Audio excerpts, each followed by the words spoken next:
À la sortie du bac, j'ai été acceptée dans un IUT de carrière juridique pour passer donc un diplôme universitaire carrière juridique. Ça a été une vraie chance pour moi puisque je souhaitais à la base travailler dans une salle de concert. C'était un univers qui me plaisait énormément, tout ce qui était culturel, musique, conservatoire.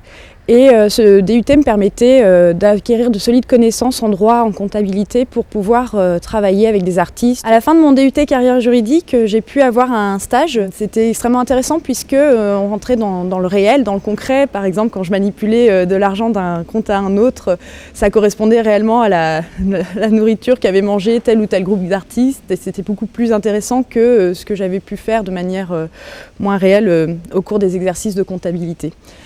Ensuite, après ce stage, j'ai fait une licence de droit gestion des entreprises associatives pour me spécialiser dans ce secteur. Et j'ai eu également un second stage où j'ai pu mettre en place de bout en bout une politique de mécénat. Et c'était vraiment gérer un dossier du début à la fin.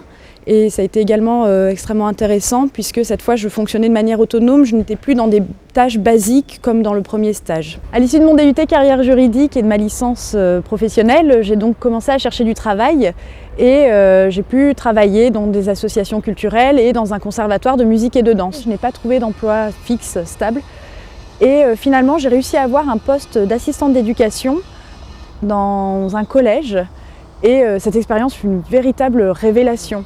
Le milieu donc, de l'éducation nationale me plaisait énormément. J'ai pu par exemple créer un atelier d'écriture avec des collégiennes, des 5e et des 6e qui ont écrit presque 80 pages de romans, toutes seules, de bout en bout. Et c'est ce qui a été le déclic pour décider de reprendre mes études de lettres modernes. J'ai dû reprendre dès le départ puisque je n'avais aucune équivalence. Et pour déboucher à terme sur le métier de professeur de français. Et je considère ces études de lettres comme l'aboutissement de mon parcours universitaire. J'ai beaucoup aimé certains cours, comme en première année, les cours d'atelier d'écriture, ou en seconde année, on a eu des cours un peu plus techniques, mais qui me parlaient beaucoup, comme la stylistique ou l'ancien français.